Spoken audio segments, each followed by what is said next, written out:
जलवायु विज्ञान कंप्लीट कर लिया, क्लाइमेटोलॉजी। हमने उसको काफ़ी कोशिश किया था कि ठीक तरीके से आपको पढ़ा दिया गया है उसमें, और आई होप कि आप लोगों का एक कॉन्सेप्ट भी क्लियर हुआ हो जलवायु को लेकर। और अगर आपने जलवायु वाला चैप्टर सही से पढ़ लिया है तो आगे जो ज्योग्राफी हम लोग पढ़ेंगे वो आपको आसानी से समझ में आने वाली, ठीक है। और जिसका जलवायु क्लियर नहीं है तो उसको थोड़ी सी समस्याएं आ सकती हैं। तो अच्छा, चूँकि मैं पहले अपने स्टाइल से पढ़ाना चाह रहा था ज्योग्राफी को, तो इसमें जैसे मैं जलवायु विज्ञान कवर किया, इसके बाद हमें कवर करना था जियोमॉर्फोलॉजी, भूआकृति विज्ञान, जिसमें हम ज्वालामुखी, भूकंप, माउंटेन कैसे बनते हैं, है ना, वैली कैसे बनती है, प्लेटू कैसे बनता है, ये टॉपिक मैं पढ़ाना चाह रहा था। बट जो सिलेबस वहाँ से दिया गया है उसके अकॉर्डिंग आज जो हमारा लेक्चर है वो ट्रांसपोर्टेशन पर होगा, है ना, इंडस्ट्री पर होगा, और जो मिनरल्स हैं, है ना, खनिज, उस पर लेक्चर लगाया गया है। तो हम लोग कोशिश करते हैं, हालांकि वो टॉपिक बहुत ज़्यादा पढ़ने वाला होता नहीं है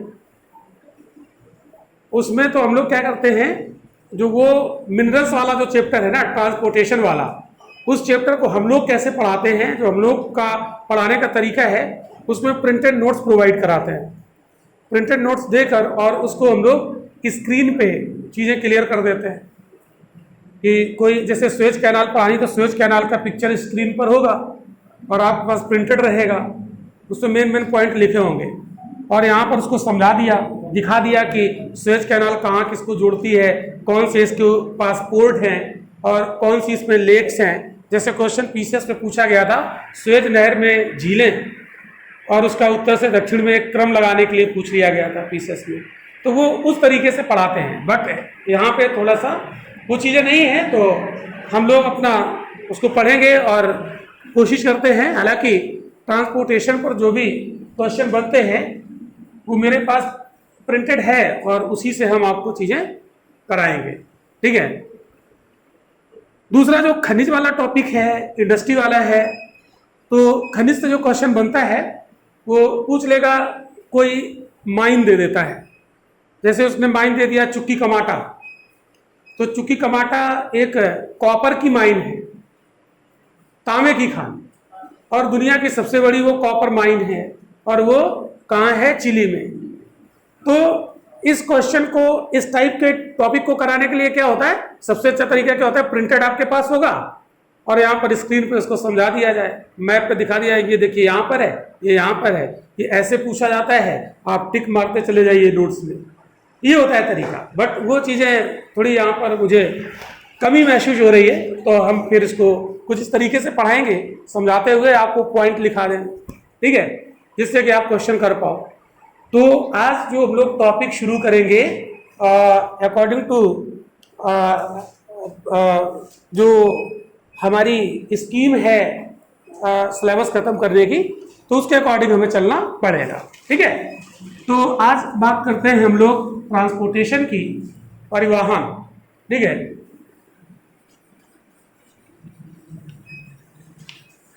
परिवहन, ठीक है।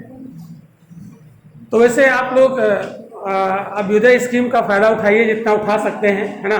13 जून को पेपर है, तो बाकी उपस्थिति थोड़ी सी कम है आज क्लास में, रीजन जो भी रहा हो, आप लोग उसको कोशिश करिए अधिक से अधिक, जो लोग हम लोगों से जो कुछ लेना चाहें, है ना, कोशिश करेंगे वो प्रोवाइड करें आपको।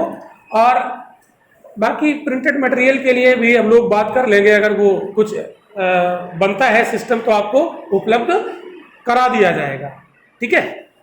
तो चलिए बात करते हैं हम लोग परिवहन की। तो परिवहन के जो साधन हैं, चाहे भारत में देखें और चाहे विश्व में देखें, तो इंडिया के स्तर पर भी ट्रांसपोर्टेशन देखना है और विश्व के स्तर पर भी ट्रांसपोर्टेशन पढ़ना है हमको। तो पहले हम लोग विश्व के स्तर पर देख लेंगे। तो परिवहन के जो साधन हैं, ठीक है, उसमें से एक सड़क होता है, रोड, ठीक है। दूसरा रेल, है ना। तो रेल मार्ग यहाँ पर हमें देख रहे हैं कुछ विश्व के, और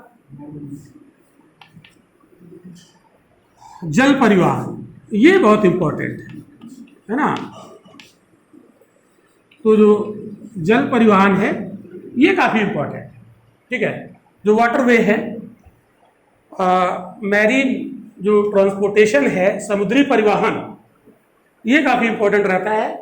और एक होता है वायु परिवहन। तो परिवहन के ये इतने, देखिए क्वेश्चन यहाँ से तो बनता नहीं, ठीक है, इसलिए यहाँ पर हमें ज़्यादा ध्यान देने की ज़रूरत नहीं है। क्वेश्चन हमारा यहाँ से बन जाता है, एक आध यहाँ से बनता है और यहाँ से बनता है, ठीक है।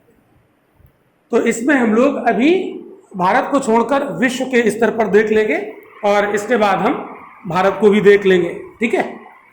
तो सड़क परिवहन में, अच्छा, इसके कुछ फैक्ट भी होते हैं छोटे मोटे।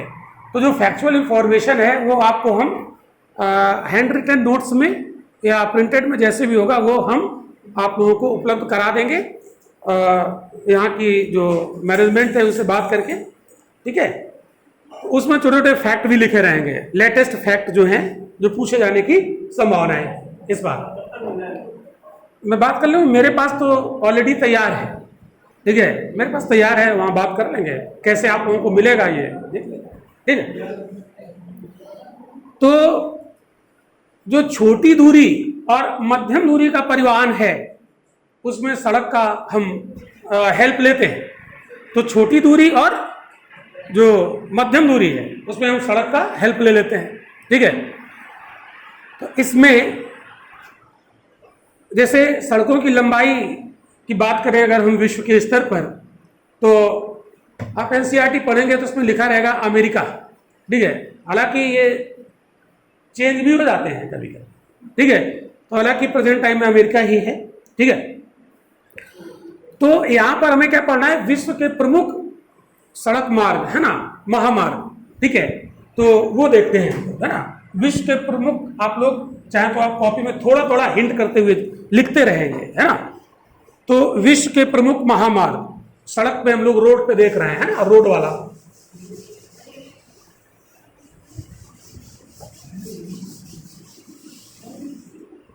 हाईवे है ना, महामार्ग विश्व के स्तर पर।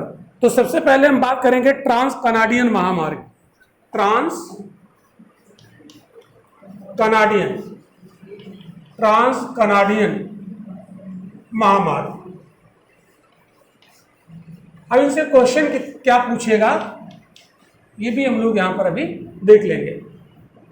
तो जो ट्रांस कनाडियन महामार्ग है, ये विश्व के जितने भी बड़े बड़े महामार्ग हैं उनमें से एक महत्वपूर्ण महामार्ग है। तो नाम है ट्रांस कनाडियन, तो इसका मतलब कनाडा का तो होगा ही होगा। और ट्रांस का मतलब है तो एक तरफ से दूसरी तरफ को जोड़ रहा होगा, है ना, ईस्ट से वेस्ट को कनेक्ट कर रहा होगा। ट्रांस एक तरफ से दूसरे पार हो रहा है, तो कनाडा में है ना, ट्रांस कनाडियन इसका नाम है। तो इससे आप इसको पकड़ सकते हो। तो इसमें इसका जो पूर्वी शहर है सेंट जॉन नगर, तो पूरब में saint John city, saint John नगर, और पश्चिम में वैंकूवर, पश्चिम में वेस्ट में वैंकूवर, इसको ये कनेक्ट करता है, ठीक है। तो आपसे क्वेश्चन यही पूछ लेगा कि ट्रांस कनाडियन महामार्ग कौन कौन से नगरों को कनेक्ट करता है, ठीक है। तो पूरब में सेंट जॉन और पश्चिम में वैंकूवर।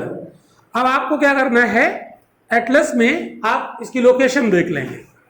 एटलस आप खोलेंगे तो कनाडा यानी नॉर्थ अमेरिका का मैप आप निकालोगे, और नॉर्थ अमेरिका के मैप में पूरब में देखोगे सेंट जॉन नगर होगा और पश्चिम में देखोगे तो वैंकूवर होगा, और दोनों को कनेक्ट कर रहा है ट्रांस कैनेडियन महामार्ग। तो एक इस तरफ है और एक उस तरफ है, पार हो गया पूरा महामार्ग क्या कर रहा है, ट्रांस यानी पार कर रहा है उसको, ठीक है। बस इतना ही क्वेश्चन आपसे पूछेगा। तो सेंट जॉन नगर है ना, न्यू फाउंडलैंड एक आइलैंड है, वहीं पर आपको सेंट जॉन नगर उसी के पास आपको दिखेगा, आप देख लीजिएगा, ठीक है। तो इतना ही इसमें लिखना है। अब इसकी लंबाई वगैरह नहीं पूछेगा, हालांकि लंबाई वगैरह दी रहती है किताबों में, तो लंबाई रखने की ज़रूरत नहीं है। और ये तो अब ये भी कह सकते हैं कि जो सेंट जॉन नगर है ये है अटलांटिक महासागर के किनारे, अटलांटिक ओशियन, तो अटलांटिक, और ये है प्रशांत के किनारे, तो ये है प्रशांत महासागर, पैसिफिक ओशियन। अब आप देखो, ये भी कह सकते हैं अटलांटिक के तट को प्रशांत के तट से जोड़ता है, ठीक है, अटलांटिक के तट को प्रशांत के तट से जोड़ता है। और शहर पूछा जाए तो वो भी आप याद रखिएगा। बस इतना ही क्वेश्चन यहां से बनने वाला है। दूसरा,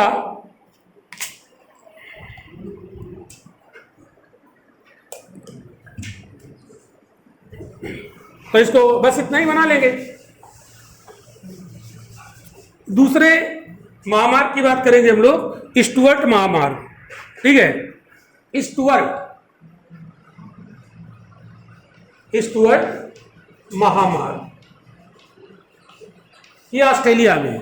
तो पहला पॉइंट क्या लिखोगे, ये ऑस्ट्रेलिया में, तो ऑस्ट्रेलिया, और ये किसको किसको जोड़ेगा, बस इतना ही क्वेश्चन आपसे पूछेगा।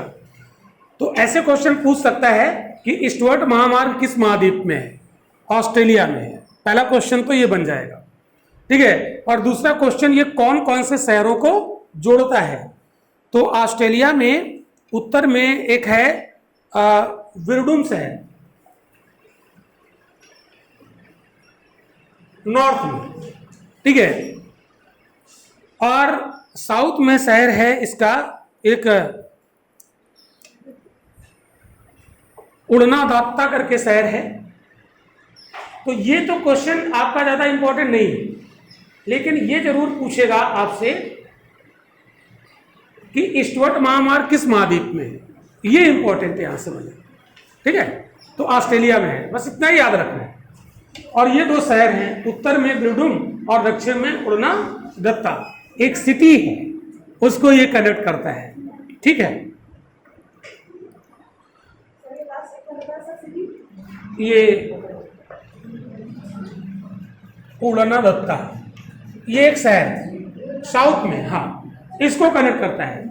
ये उतना इंपॉर्टेंट नहीं है, बस इतना ही याद रखना स्टुअर्ट महामार्ग कहाँ है, ठीक है। नेक्स्ट, अगला है केप काहिरा महामार्ग, ये काफी इंपॉर्टेंट है। केप काहिरा महामार्ग, केप काहिरा, काहिरा मतलब कैरो, मिस्र का कैपिटल सिटी है, इजिप्ट का, हाँ, केप कैरो, तो केप काहिरा महामार्ग, ठीक है। तो ये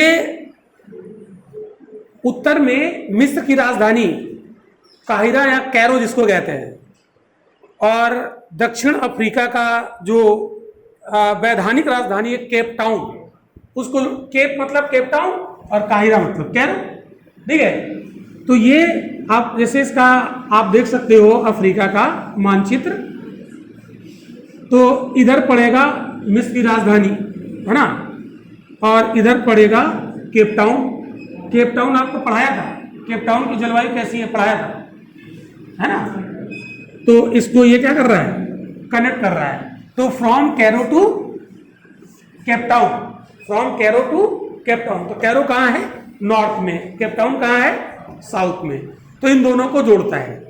ये केप टाउन जो है ना, ये वैधानिक राजधानी है, एक बार आईएएस में क्वेश्चन पूछ लिया गया था इसकी, ये वैधानिक राजधानी आईएएस से पूछा गया था, ठीक है, लीगल कैपिटल सिटी, वैधानिक राजधानी है ये उसकी, केप टाउन, ठीक है। सियोल तो उसकी है, साउथ कोरिया की, तीन है, ठीक है, एक प्रशासनिक है, एक न्यायिक है, और एक ये मतलब ये उसकी राजधानी है ना, साउथ अफ्रीका की वैधानिक राजधानी है ना, और ये कैरो किसकी है, इजिप्ट की राजधानी है, इन दोनों को जोड़ती है। ठीक है, बस इतना ही आपको यहाँ पर याद रखना है। और नेक्स्ट ये कुछ इंपॉर्टेंट है यहाँ पर। अब हम लोग रेल मार्ग देख लेते हैं। ठीक है, हाँ बस इतने ही, ज़्यादा क्वेश्चन नहीं बनेगा यहाँ से। रेल मार्ग, तो रेलवे रूट देखो, विश्व के प्रमुख रेलवे रूट, तो इसमें महाद्वीप के एक छोर से दूसरे छोर को जोड़ता है। ठीक है, और उसको हम लोग अंतर महाद्वीपीय रेल मार्ग के नाम से जानेंगे। ठीक है, तो इसमें सबसे पहला आपको ट्रांस साइबेरियन रेल मार्ग, कौन सा, ट्रांस साइबेरियन, ये इंपॉर्टेंट है, पूछा भी गया है, ट्रांस साइबेरियन रेल मार्ग, ट्रांस साइबेरियन रेल मार्ग, ये पूछा गया है। इसमें क्या क्वेश्चन पूछा जाता है, ये इसके स्टेशन पूछे जाते हैं, कौन से स्टेशन इस पर है, ये आपको याद रखना है। तो कौन सा नहीं है, ये क्वेश्चन पूछा जाता है। तो इसमें कुछ एक पॉइंट आप लोग नोट कर लीजिएगा, लिख लीजिएगा। इसका निर्माण 1891 में शुरू हुआ था। कभी कभी कुछ बेसिक चीज़ें पूछ लेते हैं। 1891 में इसका निर्माण शुरू किया गया था और 1905 में ये तैयार हुआ। तो काफ़ी समय लगा, 1905 में, जब भारत में स्वदेशी आंदोलन चल रहा है ना। ऐसे आप कनेक्ट करके इसको ध्यान रखिएगा। तो ये विश्व का सबसे लंबा रेल मार्ग है, तो जानते होंगे आप लोग। दूसरा, इसमें इसकी लंबाई भी आपको याद रखना चाहिए, 9289 किलोमीटर, 9289 किलोमीटर दुनिया का सबसे लंबा है। इसलिए क्वेश्चन आपसे ये लंबाई वाला पूछा जा सकता है। ठीक है, 9289 किलोमीटर, ठीक है, ये इसकी लेंथ है। तीसरा, इसमें क्वेश्चन पूछेगा, ये यूरेशिया महाद्वीप के पश्चिमी हिस्से में स्थित है सेंट पीटर्सबर्ग, लिख लीजिएगा, सेंट पीटर्सबर्ग, सेंट पीटर्सबर्ग, ये कहां पर है, ये पश्चिम में पड़ेगा। ठीक है, तो आप लिख सकते हो, इसको लिखेगा, यूरेशिया महाद्वीप के वेस्ट में स्थित सेंट पीटर्सबर्ग नगर को ईस्ट में प्रशांत महासागर के तट पर स्थित व्लादिवोस्तोक को कनेक्ट करता है। सेंट पीटर्सबर्ग को व्लादिवोस्तोक से कनेक्ट करता है। अब इनकी लोकेशन आप एटलस में देख लेंगे। ठीक है, सेंट पीटर्सबर्ग और व्लादिवोस्तोक की लोकेशन आप लोग वहां पर देख लेंगे। ठीक है, तो ये इसके टर्मिनल सिटी है, एक इस छोर पर और दूसरा उस छोर पर। ठीक है, ये पश्चिम में है और ये पूरब में है। तो ये टर्मिनल सिटी है। इसके क्वेश्चन पूछ लिया जाता है कि ट्रांस साइबेरियन रेल मार्ग के टर्मिनल स्टेशन कौन है, जो एक इस छोर पर हो और एक दूसरे छोर पर। ठीक है, अब बीच में भी और होंगे, तो अन्य स्टेशन इसके आपको याद रखने हैं। तो अन्य स्टेशन भी आप लिख लीजिएगा। इसमें लिखिएगा मास्को, मास्को, मास्को भी इसी का रेलवे स्टेशन है। मास्को, चेलियाबिंस्क, मास्को, चेलियाबिंस्क, मास्को, दूसरा चेलियाबिंस्क। इंग्लिश में नाम है तो इसे लिखेंगे, स्पेलिंग आप देख लीजिएगा, चेलियाबिंस्क। ठीक है, दूसरा ओमस्क, ओमस्क, इरकुटस्क, इरकुटस्क, ओमस्क, इरकुटस्क, इरकुटस्क पूछा गया है। ठीक है, इरकुटस्क, और ये कुछ इंपॉर्टेंट है, हालांकि हैं तो और भी, लेकिन यही 2-3 इंपॉर्टेंट है। ठीक है, तो ये हो गया हमारा। तो याद रखिएगा, एक हो गया सेंट पीटर्सबर्ग, एक हो गया व्लादिवोस्टॉक, एक हो गया मॉस्को, चेलियाबिंस्क, ओमस्क, इरकुटस्क। ये इस पर प्रमुख रेलवे स्टेशन है। ठीक है, ट्रांस साइबेरियन रेल मार्ग। अगला हम लोग देखेंगे कनाडियन पैसिफिक रेल मार्ग। अगला कनाडियन पैसिफिक रेल मार्ग। ये एक्चुअली फैक्चुअल टॉपिक है, ठीक है, कोई कॉन्सेप्ट नहीं है। पैसिफिक रेल मार्ग, लेकिन चूंकि पढ़ना है तो हम इसको याद ही करेंगे। तो कनाडियन पैसिफिक रेल मार्ग, ये कनाडा के पूर्व में न्यू ब्रांसविक के सेंट जॉन्स नगर, इसमें भी है, देखो सेंट जॉन्स और इधर पश्चिम में वैंकूवर,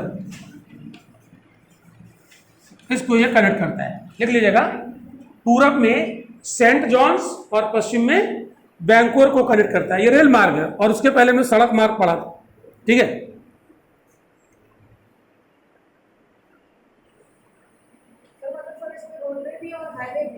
जी ठीक है।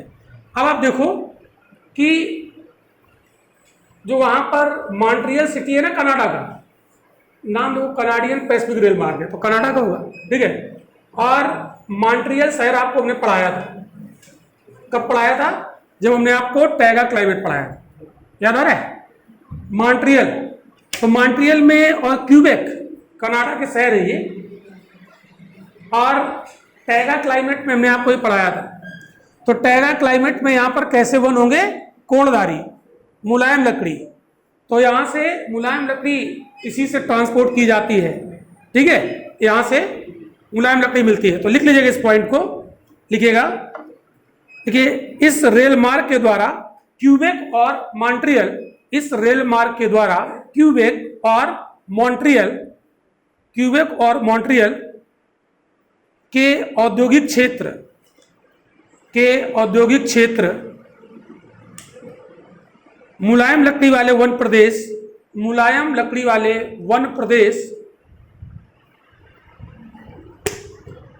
सॉफ्टवुड मुलायम लकड़ी वाले वन प्रदेश और प्रेरी रीजन, प्रेरी घास का मैदान जो आपको पढ़ाया था, प्रेरी रीजन के गेहूं क्षेत्र को आपस में जोड़ा गया है। ठीक है, तो प्रेरी में क्या पैदा होता है? गेहूं, आपको पढ़ाया था। प्रेरी का सबसे ज्यादा वहां पर कौन सी फसल होती है? गेहूं। मतलब जो टेम्परेट ग्रासलैंड है, वहां की प्रमुख फसल क्या है? वीट। और वीट के अलावा कुछ और भी चीजें होती हैं, आपको पढ़ाया हमने पिछले लेक्चर में, याद करिए। तो इसको कनेक्ट किया गया है इस रेल मार्ग के। ठीक है, अगला कनाडियन नेशनल रेल मार्ग। कनाडियन पैसिफिक की जगह पर आप नेशनल कर दीजिएगा, बाकी वही है। कनाडियन नेशनल रेल मार्ग, कनाडियन नेशनल रेल मार्ग, ये हैलीफैक्स नगर को प्रिंस रूपर्ट नगर से जोड़ता है। तो इधर आप लिखोगे हैलीफैक्स, ऐसे आप बना लोगे, है ना। हैलीफैक्स इधर लिख दोगे ईस्ट में, और इधर लिख दोगे प्रिंस रूपर्ट।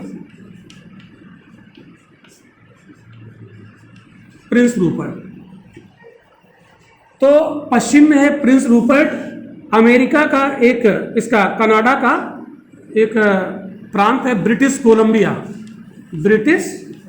कोलंबिया, उसी में पड़ता है प्रिंस रूपर्ट शहर। तो इधर हो गया ब्रिटिश कोलंबिया। ठीक है, और इधर पूरब में हैलीफैक्स है। तो हैलीफैक्स ये नोवा स्कोशिया में पड़ता है। नोवा स्कोशिया आप पूरब में देखोगे एटलस में तो मिलेगा। तो हैलीफैक्स कहाँ पड़ता है? नोवा स्कोटिया या नोवा स्कोशिया। तो ये आपसे पूछ लेगा कि कनाडियन नेशनल रेल मार्ग कौन कौन से नगरों को जोड़ता है। तो ईस्ट में हैलीफैक्स और वेस्ट में प्रिंस रूपर्ट। हैलिफैक्स कहाँ पड़ता है? नोवा स्कोशिया में। और प्रिंस रूपर्ट कहाँ पड़ता है? British Columbia. ठीक है, और इसकी लोकेशन आप एक बार एटलस में देख लोगे। ठीक है, इतना ही बनेगा क्वेश्चन, इससे और ज्यादा नहीं बनता है। बस इसका कौन सा शहर पूर्व में है, कौन सा शहर पश्चिम में है, किसको कनेक्ट कर रहा है। ठीक,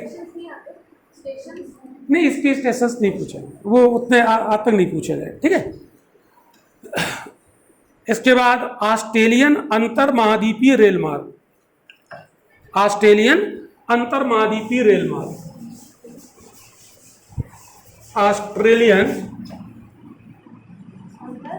महाद्वीपीय, ऑस्ट्रेलियन अंतर महाद्वीपीय, इंटरकॉन्टिनेंटल, अंतर महाद्वीपीय, अंतर महाद्वीपीय रेल मार्ग, रेल मार्ग। ठीक है, तो इसका अगर हम लोग चित्र बनाना चाहें तो ये सिडनी से पर्थ, ऐसे अगर ऑस्ट्रेलिया का मैप आप देखोगे तो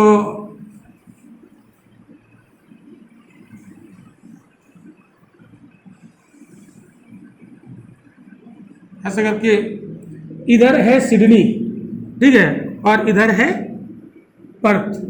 तो ये है सिडनी और ये है पर्थ इस साइड। पर्थ हमने आपको पढ़ाया है, पर्थ का जलवायु कैसा है आपको पढ़ाया है। कैसा जलवायु है पर्थ का? पिछले लेक्चर में पढ़ाया था आपको। पर्थ का जलवायु कैसा है? अरे कैसा है भैया? भूमध्य सागरी, भूल गए तुम? पर्थ का, एडिलेड का याद आ रहा है? मेडिटेरेनियन टाइप क्लाइमेट है। और आप देखो ये ऐसे इसको कनेक्ट कर रहा है। ठीक है, तो ये है आपका ऑस्ट्रेलियन अंतर महाद्वीपीय रेल मार्ग फ्रॉम सिडनी टू पर्थ। तो इसका टर्मिनल सिटी सिडनी है स्टेशन, और दूसरा टर्मिनल कौन सा है? पर्थ है। ठीक है, तो सिडनी से पर्थ जाता है ये, तो पूरा इस महाद्वीप को क्रॉस कर जाता है। अब इसमें बीच में कौन कौन से शहर पड़ेंगे? तो इसमें पड़ेगा एक स्टेशन है ब्रोकन हिल, दूसरा कालगुरली और कूलगार्डी। देखो यहाँ पर ब्रोकन हिल पड़ेगा, यहाँ कालगुरली पड़ेगा, यहाँ कूलगार्डी पड़ेगा। तो मैं यहाँ ना लिख के यहाँ लिख दे रहा हूँ। एक है ब्रोकन हिल, ऑस्ट्रेलिया में है, इसी में पड़ता है, इसी रेल मार्ग पर पड़ता है। और दूसरा है कालगुरली, कालगुरली, और तीसरा यहाँ पर कूलगार्डी, कूलगार्डी। ठीक है, ये तीन। अब ये तो बहुत ज्यादा इंपॉर्टेंट है दोनों। ये जो कालगुरली और कूलगार्डी है ना, ये बहुत ज्यादा इंपॉर्टेंट। ये किस लिए फेमस है? ये फेमस है गोल्ड के लिए। किसके लिए फेमस है? गोल्ड के लिए। ठीक है, तो वर्ल्ड फेमस गोल्ड माइन, विश्व प्रसिद्ध सोने की खाने। ठीक है, कालगुरली कूलगार्डी, तो उसको भी कनेक्ट किया गया इस रेल मार्ग से, तो वो याद रखिएगा। कालगुरली कूलगार्डी मल्टीपल टाइम क्वेश्चन पूछा गया है डिफरेंट एग्जाम में, ध्यान रखिएगा इसको। ऑस्ट्रेलिया की गोल्ड माइंस है ये। तो ये तीनों, ब्रोकन हिल हो गया, कालगुरली हो गया, कूलगार्डी हो गया, सिडनी हो गया और पर्थ हो गया। तो ये किस पर पड़ेंगे? ट्रांस ऑस्ट्रेलियन अंतर महाद्वीपीय, सॉरी ऑस्ट्रेलियन अंतर महाद्वीपीय रेल मार्ग, ऑस्ट्रेलियन इंटरकॉन्टिनेंटल रेल मार्ग। ठीक है, रेल रूट पर ये पड़ेंगे। Next,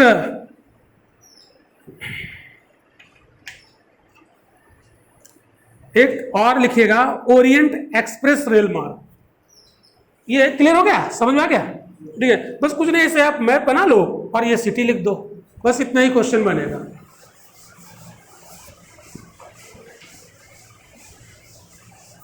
next, Orient express rail मार्ग, ओरिएंट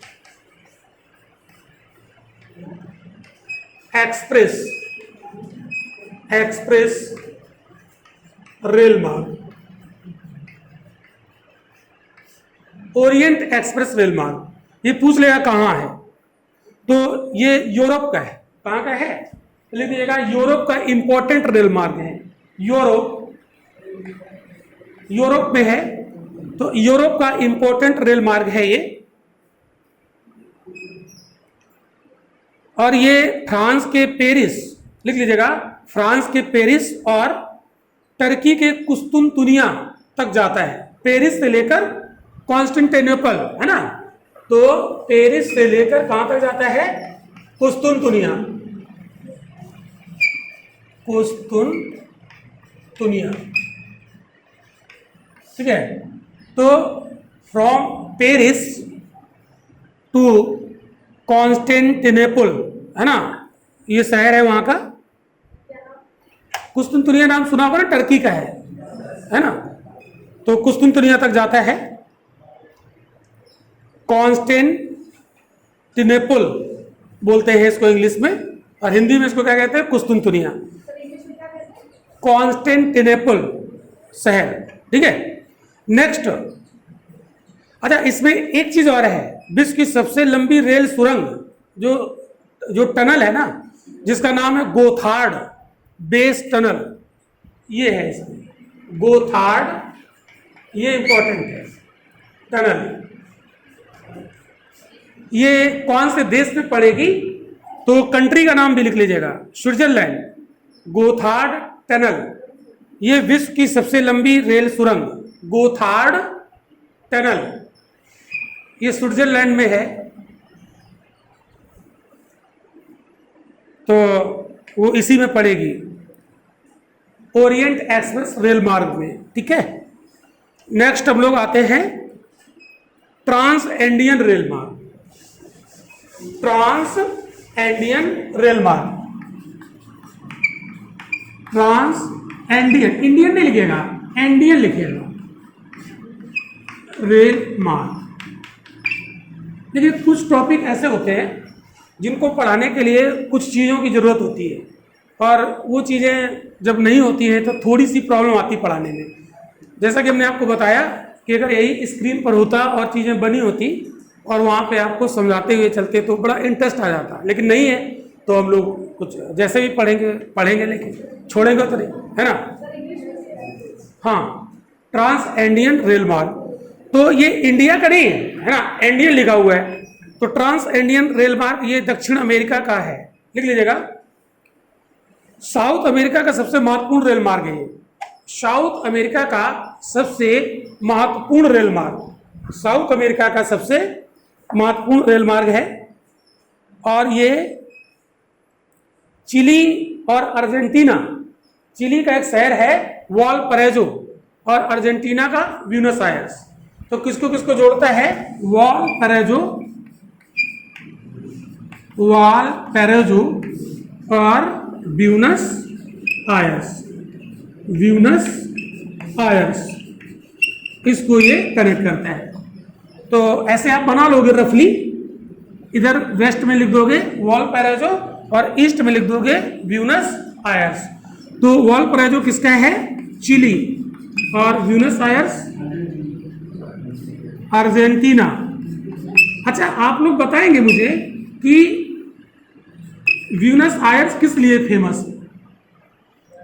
आप लोग बताएंगे, पिछले लेक्चर में मैंने पढ़ाया था आपको, ब्यूनस आयर्स किस लिए फेमस है। लास्ट वाले लेक्चर में आपको बताया गया था। अच्छा, ये बताओ, अर्जेंटीना में कौन सा क्लाइमेट मिलेगा आपको? यहाँ का डोमिनेंट क्लाइमेट कौन सा है अर्जेंटीना का? अरे बताओ भाई, बता चुके हैं ना पिछले क्लास में। रिवीजन किया करो, अगर आप रिवीजन नहीं करोगे ना तो सब खा जाओगे। मतलब इतना आसान ये नहीं है भूगोल, है ना, जितना आप सोच रहे होगे, टफ है। तो रिवाइज करिए। आपको बताया था अर्जेंटीना में पंपास पाया जाता है। अब पंपास क्या है? कैसा ग्रासलैंड? टेम्परेट यानी शीतोष्ण, तो शीतोष्ण घास का मैदान स्टेपी ही तो है। तो कौन सा क्लाइमेट समझ में आया? और जो टेम्परेट ग्रासलैंड होते हैं वहां पर पशुपालन होता है, बिल्कुल होता है, क्योंकि मुलायम घास होती है। और पंपास घास के मैदान में अल्फाल्फा पाया जाता है। अल्फाल्फा क्या है? एक ग्रास है, एक घास है, हाईली न्यूट्रिशियस है, बहुत ज़्यादा पोषक तत्वों से भरी हुई है। वहाँ के जब पशु उसको खाते हैं तो उनका वेट बढ़ता है, और जब वेट बढ़ता है तो स्लॉटर हाउस में ले जाते हैं और उनको कटिंग करके डिब्बों में पैक करके यूरोपियन कंट्री को एक्सपोर्ट करते हैं। तो ब्यूनस आयर्स किसके लिए फेमस है? मांस उद्योग के लिए, मीट प्रोसेसिंग इंडस्ट्री। आप कनेक्ट करो चीज़ों को, ठीक है। तो ट्रांस एंडियन, एंडियन जैसे आप रेड इंडियन सुनते हो ना, रेड इंडियन एक कौन है ये मूल निवासी है कहाँ के? अमेरिका के, नॉर्थ अमेरिका के भी और साउथ अमेरिका के। तो एंडियन है, इसका मतलब है इसका संबंध तो अमेरिका से ही होगा, ऐसे आप याद करो। और कौन से अमेरिका से? साउथ अमेरिका से। तो ट्रांस इंडियन रेल मार्ग कहां से हो गया? साउथ अमेरिका से। कौन से शहरों को जोड़ रहा है? ईस्ट में ब्यूनस आयर्स और वेस्ट में वालपैराइसो, ठीक है, याद हुआ? ट्रांस इंडियन, बस इतना ही इसमें पढ़ना है आपको। नेक्स्ट, ट्रांस महाद्वीपीय रेल मार्ग।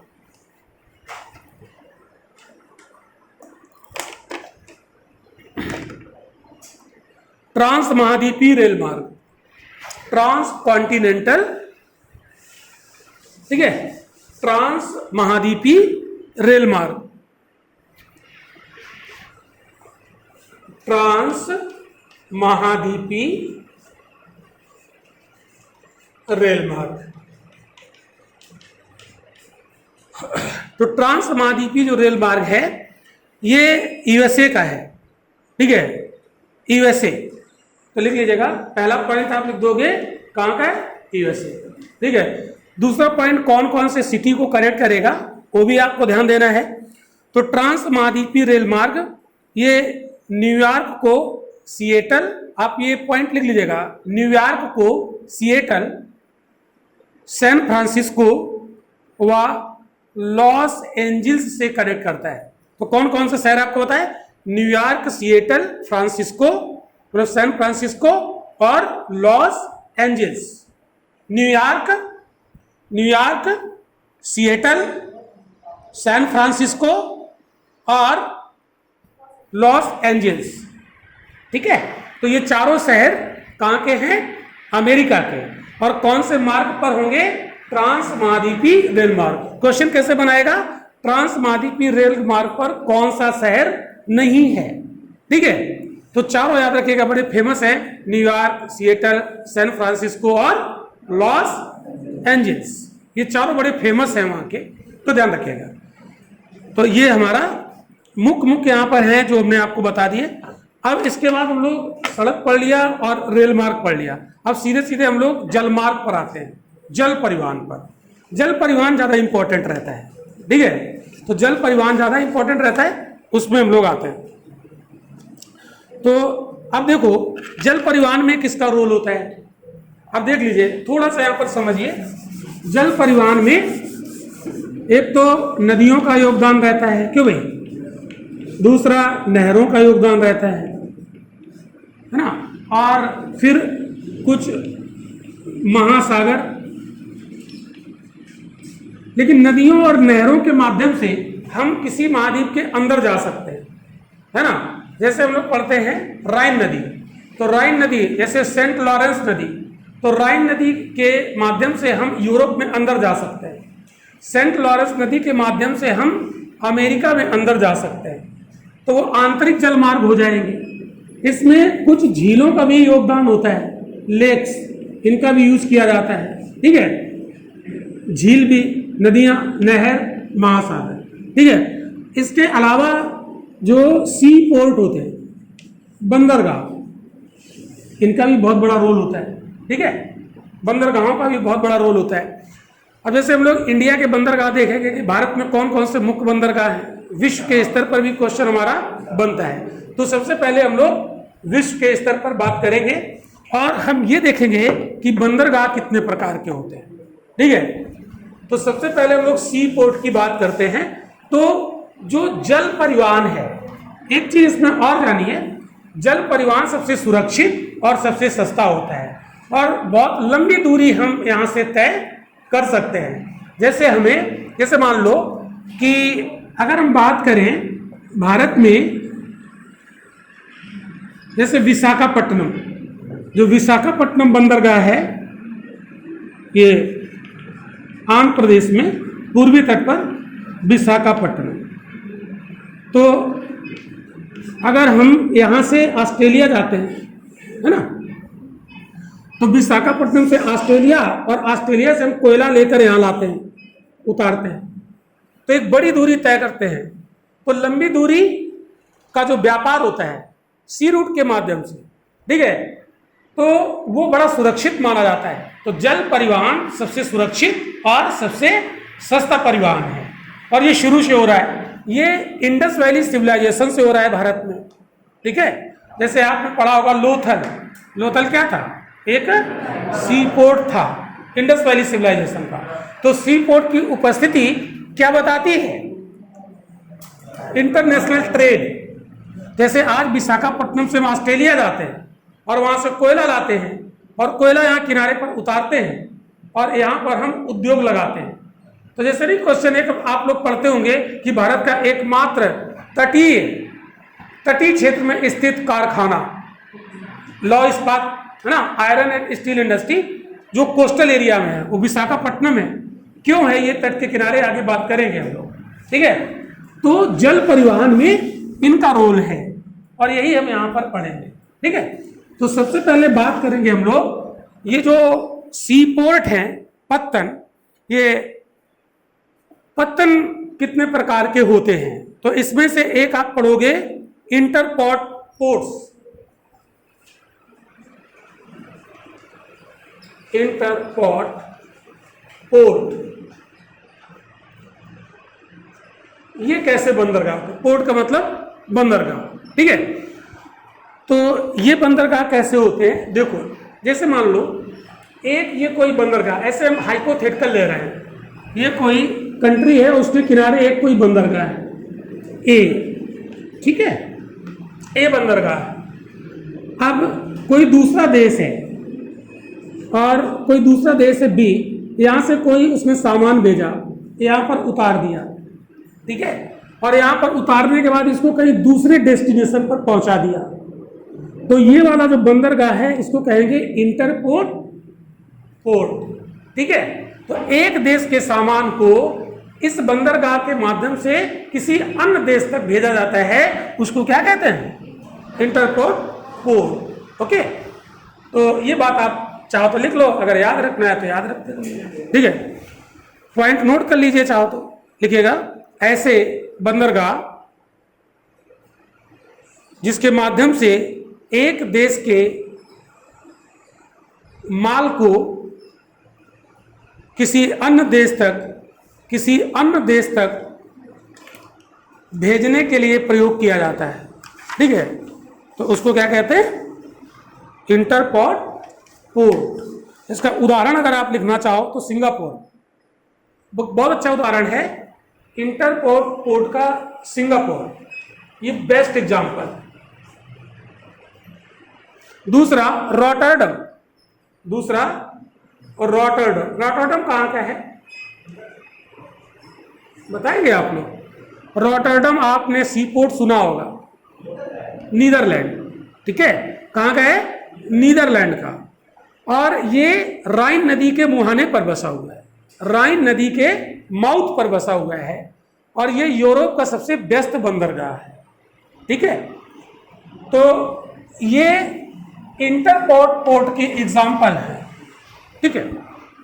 तो जैसे आप सिंगापुर के बारे में, जब सिंगापुर पोर्ट के बारे में आप पढ़ोगे तो उस पर लिखा रहता है कि ये एक इंटरपोर्ट पोर्ट है। तो इंटरपोर्ट पोर्ट का मतलब क्या होता है, बात आपको समझ में आ गई होगी, है ना।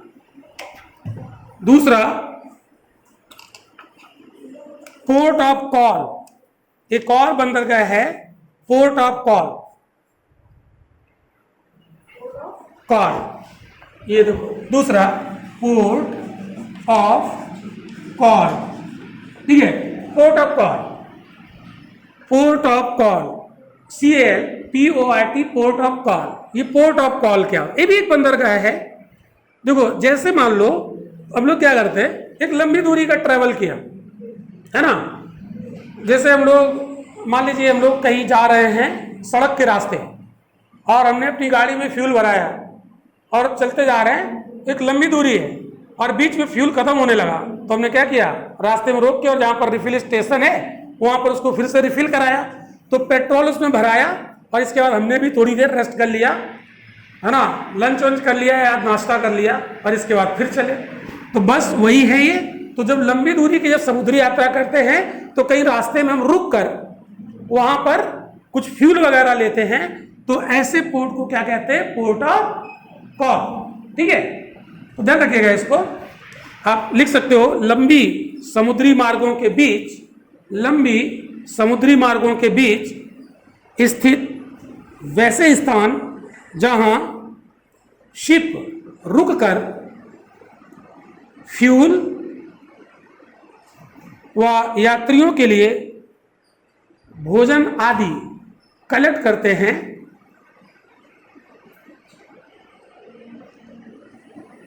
उसे पोर्ट ऑफ कॉल कहते हैं, पोर्ट ऑफ कॉल कहा जाता है। इसका बेस्ट एग्जाम्पल इसका आप लिख सकते हो अदन। ठीक है, अदन।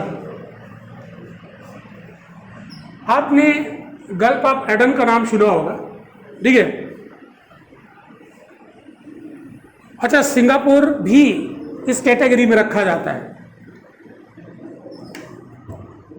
इसमें सिंगापुर भी आता है, पोर्ट ऑफ कॉल में सिंगापुर भी आता है।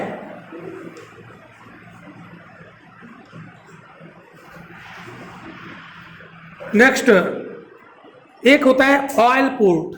अब ऑयल पोर्ट की भी दो कैटेगरी होती है, दो पोर्ट आपने देखे। नेक्स्ट ऑयल पोर्ट, तेल पत्तन, ऑयल पोर्ट। और ऑयल पोर्ट के भी दो होते हैं, दो प्रकार के होते हैं। तेल पत्तन, देखिए ये एनसीईआरटी अगर आप देखोगे तो वहां पर आपको मिलेंगे ये चीजें, है ना। तेल पत्तन बेसिक चीजें हैं, एनसीईआरटी की बुक्स में आपको ये चीजें मिलेंगी, अगर आपका समय हो तो कभी पढ़िएगा। ऑयल, अब ऑयल पोर्ट भी दो प्रकार के होते हैं, दो कैटेगरी है इसकी। एक होता है टैंकर पोर्ट और एक होता है रिफाइनरी पोर्ट। टैंकर पोर्ट और दूसरा होता है रिफाइनरी।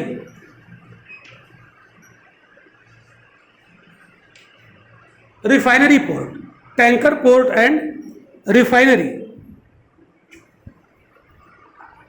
अब इसमें टैंकर पोर्ट और रिफाइनरी पोर्ट का क्या मतलब है, इसके नाम से ही पता चल रहा होगा। मतलब तेल का जब हम परिवहन करते हैं तो उसके लिए जो पोर्ट यूज किया जाता है उसको तेल पत्तन यानी ऑयल पोर्ट कहते हैं। और ऑयल को हम ट्रांसपोर्टेशन में बहुत यूज करते ही हैं। जैसे भारत मैक्सिमम तेल क्या करता है, इंपोर्ट करता है। और इस समय भारत को सबसे ज़्यादा सप्लाई कौन कर रहा है, अब अमेरिका हो गया है ना। अगर आप मार्च का करंट अफेयर देखोगे तो उसमें अमेरिका हो चुका है, इंडिया को सबसे ज़्यादा सप्लाई कर रहा है। और सप्लाई करने का अब इंडिया और अमेरिका काफ़ी नज़दीक आ रहा है ना। तो वो शायद आप लोगों ने करंट अफेयर में पढ़ा होगा, 4 कंट्री नज़दीक आ रहे हैं, एकजुट हो रहे हैं। कौन कौन, अमेरिका, ऑस्ट्रेलिया, जापान और इंडिया। क्या नाम है उसका, एग्जैक्टली, ठीक है। चाइना को बैलेंस करना है। तो ये चीज़ें भी अगर आप चीज देखोगे तो ध्यान रखिएगा, क्वेश्चन इससे बनेगा जरूर अभी प्रीलिम में, ठीक है। करंट अफेयर से क्वेश्चन बनेगा, ठीक है।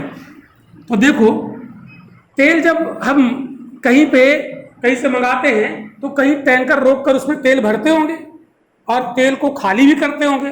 तो जिस पोर्ट पे हम टैंकर भरते हैं और उसे खाली करते हैं तो वो हो गए टैंकर पोर्ट, ठीक है। अब रिफाइनरी पोर्ट कौन हो जाएंगे, मतलब ऐसा बंदरगाह जहां पर रिफाइनरी लगी हुई, ठीक है। तो वहां से रिफाइनरी से तेल को क्या करते हैं, रिफाइन करते हैं और फिर लेके जाते हैं। तो दो कैटेगरी है, टैंकर पोर्ट और रिफाइनरी पोर्ट। तो टैंकर पोर्ट का एग्जाम्पल आप लिख सकते हो मराकेबो। इसका अच्छा, मराकेबो है कहाँ, शायद आप लोग जानते हो। मराकेबो वेनेजुएला में, वेनेजुएला में एक झील है। वेनेजुएला कहाँ का कंट्री है, साउथ अमेरिका का, है ना, साउथ अमेरिका ऐसे करके ये है ना, और यहाँ पर इस जगह वेनेजुएला, यहाँ पर एक झील है माराकैबो झील, किसके किनारे, कैरेबियन सी के किनारे, तो वहाँ पर माराकैबो पोर्ट है, और यहाँ पर वेनेजुएला के पास बहुत सारा तेल है। क्वेश्चन पूछा गया था पीसीएस में, दुनिया में सबसे ज़्यादा सुरक्षित तेल के भंडार किसके पास हैं, वेनेजुएला के पास। तो यहाँ पर तेल है, तो तेल के टैंकर यहाँ पर लोड किए जाते हैं, तो इसलिए माराकैबो कैसा पत्तन हो गया, टैंकर पोर्ट हो गया। क्लियर? तो ऐसे करके चीज़ों को आप समझते रहिए और जानते भी रहिए। और भी एग्जाम्पल हैं, तो आपसे ये क्वेश्चन नहीं पूछेगा कि ये पोर्ट टैंकर पोर्ट है कि रिफाइनरी पोर्ट है, ऐसा क्वेश्चन आज तक नहीं पूछा गया और ना पूछेगा, है ना, लेकिन एक आइडिया आपके दिमाग में होना चाहिए। ठीक, नेक्स्ट एक होता है अच्छा, ये जो रिफाइनरी पोर्ट है ये फारस की खाड़ी में स्थित अबादान, इसका उदाहरण लिख सकते हो, अबादान, ये पर्सियन गल्फ, फारस की खाड़ी में एक बंदरगाह है जिसका नाम है अबादान। ये रिफाइनरी पोर्ट का एग्जांपल है। फारस की खाड़ी नाम सुना है ना आप लोगों ने, पर्सियन गल्फ, फारस की खाड़ी, होर्मुज जल संधि सुना है आप लोगों ने, है ना, होर्मुज स्ट्रेट, तो कुछ लोग हो सकता है ना भी सुने हो। तो जल संधियां क्या होती हैं, क्वेश्चन एक आता है, जल संधि क्या होती है, दो समुद्रों को जोड़ती है। आपको हमने एक दिन पहले क्लास पढ़ाया था बेरिंग स्ट्रेट, याद आ रहा है? तो ऐसी ही विश्व में कुछ 20-25 जल संधियां आपको याद रखनी है, वो मैं अभी आज क्लास के लास्ट में जल संधियां जल्दी से एक जगह आपको बता देंगे 10 मिनट में अभी, ठीक है। और एक क्वेश्चन वहां से बनता है, अगर आएगा तो आप कर लोगे, ठीक है। लास्ट में हमको याद दिला देना, 10 मिनट में आज जल संधियां भी आपको पढ़ा देंगे, अभी टाइम है। तो एक होता है नेवल पोर्ट, नौसैनिक पत्तन, एक पोर्ट होता है नेवल, नौसैनिक पत्तन, नेवल पोर्ट। तो इनका सामरिक महत्व बहुत ज्यादा होता है, ठीक है। नौसेनाएं इसको यूज करती है, नेवी इसे यूज करती है। तो नौसेना के जो लड़ाकू जहाज होते हैं, जो फाइटर शिप होते हैं, वो इसे यूज करते हैं, ठीक है। तो इसलिए उसको नाम दे दिया गया नेवल पोर्ट, ठीक है। तो जैसे भारत में अगर नेवल पोर्ट का एग्जांपल देना चाहें तो कोचीन, ठीक है, कोचीन हो गया, और कारवार हो गया, विशाखापट्टनम हो गया, ये नेवल पोर्ट भी है। यहाँ पर नौसेना इसको यूज करती है, ठीक है। तो नेवल पोर्ट का मतलब क्या हुआ, जिसे नौसेना के लड़ाकू जहाज जिसका यूज करते हैं। तो इनका सैन्य महत्व तो काफी ज्यादा रहता है, ओके। अब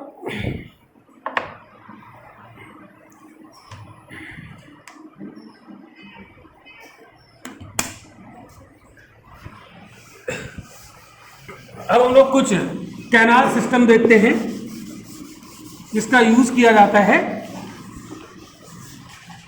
ट्रांसपोर्टेशन में। तो सबसे पहले बात करेंगे पनामा नहर, प्रमुख कैनाल सिस्टम, ठीक है। तो पनामा नहर, पनामा नहर, पनामा नहर कहाँ पर है, अगर आप इसको, हाँ, जैसे ये जान भी रहे होंगे मैक्सिमम लोग,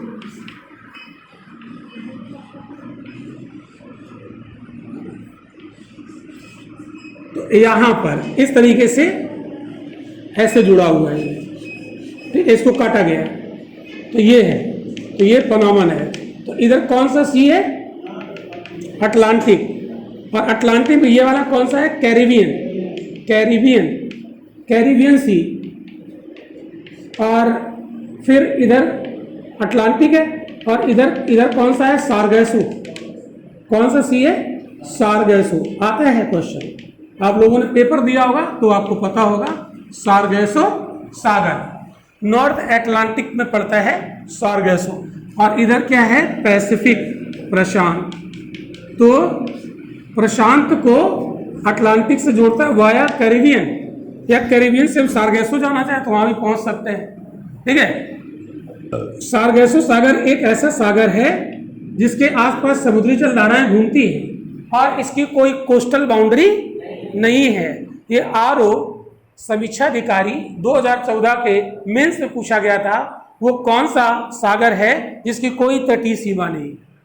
तो उसका आंसर सार्गेसो सी। इसका पानी तट से टच नहीं करता है, इसके आसपास समुद्री जल धाराएं घूमती हैं, ठीक है, इसलिए ये कोस्टल लेस, मतलब इसका कोई तट नहीं है, पूछा गया था। और एक बार पूछा गया कि सार्गेसो सी किस महासागर में है, तो नॉर्थ अटलांटिक, ठीक है। सार्गेसम नाम का यहाँ पर शैवाल पाया जाता है, इसलिए इसका नाम रखा गया सार्गेसो, ठीक है। तो पनामा नहर आपको यहाँ पर समझ में आई होगी। तो ये यहाँ पर दो बंदरगाह हैं प्रशांत के तट पर, ये प्रशांत का तट है, तो यहाँ पर प्रशांत बंदरगाह है, ठीक है, सॉरी प्रशांत के तट पर पनामा बंदरगाह, और उधर कैरिबियन सी की तट पर है कोलोन बंदरगाह। तो दो बंदरगाह, पनामा नहर। इस तरफ कौन सा पोर्ट है, यहाँ पर पनामा, और इस तरफ कोलोन, कौन सा, कोलोन, यहाँ लिख दे रहा हूँ, कोलोन बंदरगाह। तो दो बंदरगाह हैं, पैसिफिक कोस्ट पर पनामा और कैरिबियन कोस्ट पर कोलोन, दो पोर्ट हैं। तो जहाज इधर से जाते होंगे यहाँ रुकते होंगे, इस तरफ यहाँ रुकते होंगे, तो इस तरफ कोलोन पर रुकते होंगे, इस तरफ पनामा पर रुकते होंगे। तो ये बंदरगाह है, ठीक है।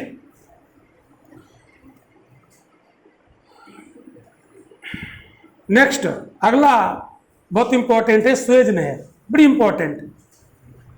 तो क्लियर पनामा, ठीक है। अब स्वेज को देखते हैं। स्वेज का क्वेश्चन अक्सर आता रहता है किसी न किसी रूप में। तो देखो जी, हाँ, और इस बार फिर पूछे जाने की संभावना है क्योंकि ये करंट में रहा है।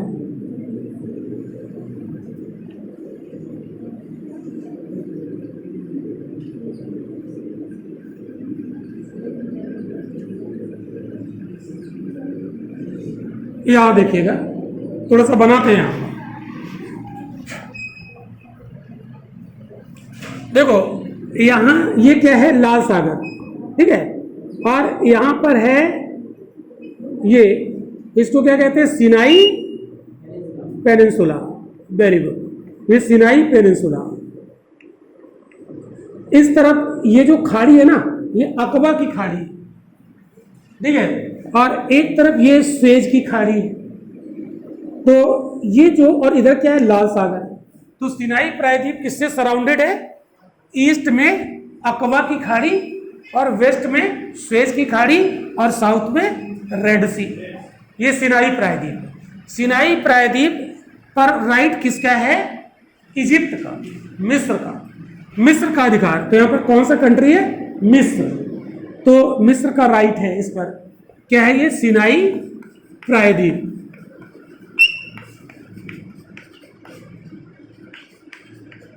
अब सिनाई प्रायद्वीप एशिया, ये इधर, ये क्या है, ये एशिया है इधर। तो एशिया को और इसको अफ्रीका को जोड़ रहा है। ये एक इस्थमस है, स्थल संधि है।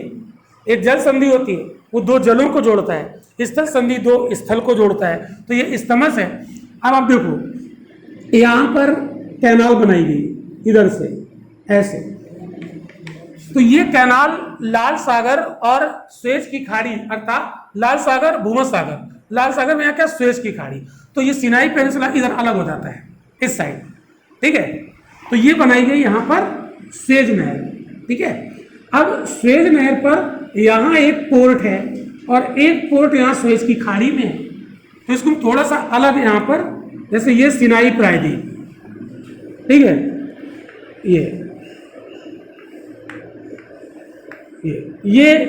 ये अकबा की खाड़ी है और ये स्वेज की खाड़ी, और इधर तो ये स्वेज नहर बनाएगी ऐसे। तो इसके इस तरफ बंदरगाह है Port Said, Port Said, very good. और इधर कौन सा है, पोर्ट स्वेज।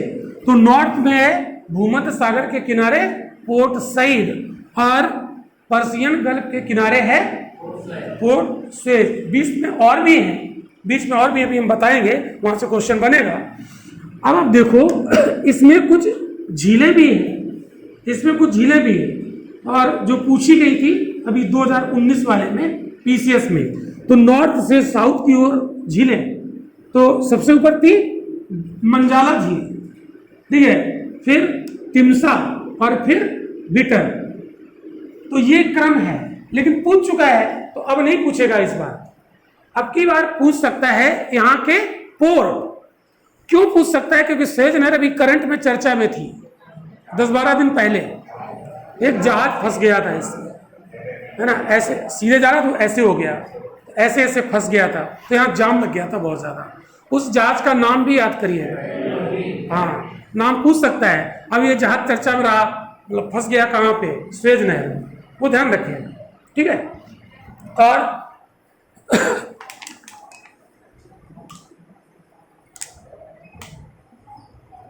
तो सुएज नहर पर कुछ बंदरगाह, तो पहले सुएज नहर से कुछ पॉइंट लिख लीजिएगा, 2-4 पॉइंट। तो पहला पॉइंट सुएज नहर में नोट करो, क्या नोट करोगे? भूमध्य सागर को लाल सागर से जोड़ती है। दूसरा पॉइंट क्या नोट करोगे?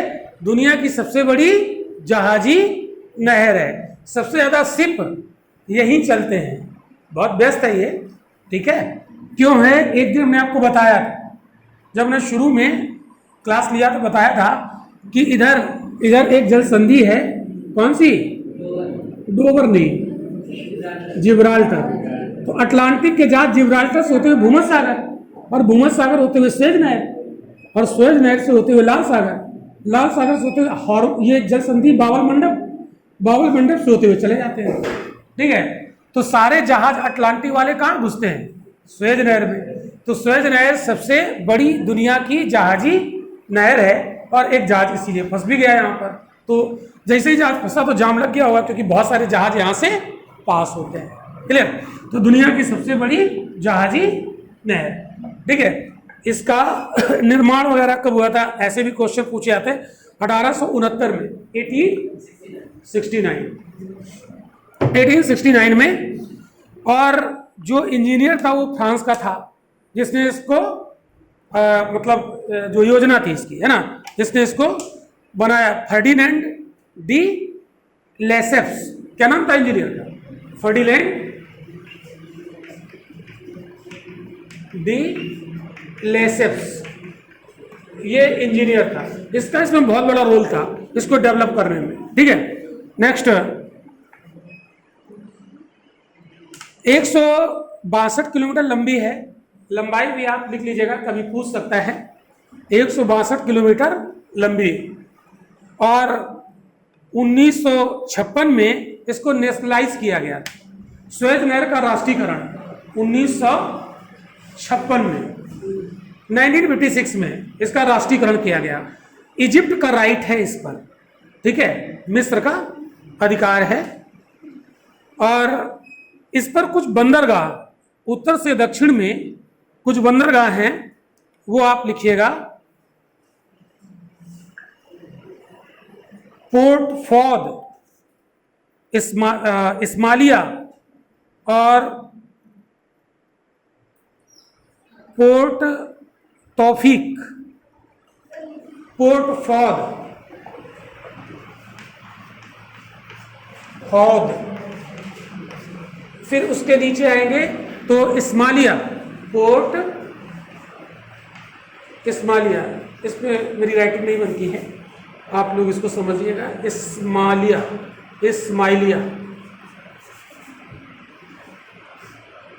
ठीक है। तो उत्तर में सबसे पोर्ट फौद, फिर पोर्ट फौद के बाद नीचे आएंगे इस्माइलिया, और इस्माइलिया के नीचे आएंगे पोर्ट तौफीक। ये पूछ सकता है आपसे, पोर्ट तौफीक, ये चूंकि चर्चा में रहा है ना, तो इसलिए ये पूछ सकता है। तो राइन नदी से होते हुए जाता है, ये कहां पर? ये जाता है नीदरलैंड का एक शहर है रॉटरडम। रॉटरडम की चर्चा अभी हमने की थी, जो राइन नदी के मुहाने पर नॉर्थ सी, कौन सा सागर? नॉर्थ सी, जिसकी अभी चर्चा कर रहे थे, उसके किनारे है। तो ये बहुत व्यस्त है, तो इससे कोयला बहुत ज्यादा ट्रांसपोर्ट किया जाता है, इसलिए राइन नदी को क्या कहते हैं? कोयले की नदी, कोल रिवर। तो कोयले का ट्रांसपोर्टेशन किया जाता है, तो बहुत व्यस्त है ये। और रॉटरडम व्यस्ततम बंदरगाह है। तो ये 3 नदियां परिवहन के लिए बहुत ज़्यादा महत्वपूर्ण है, ठीक है। तो ये हमारा ऑलमोस्ट जो परिवहन था विश्व के स्तर पर, ये हमारा कंप्लीट होता है। अब इंडिया के स्तर पर जो बचा है वो हम लोग, मैंने कहा था कि जल संधियाँ पढ़ाएंगे लेकिन टाइम नहीं है, कल वाले क्लास में पढ़ा देंगे।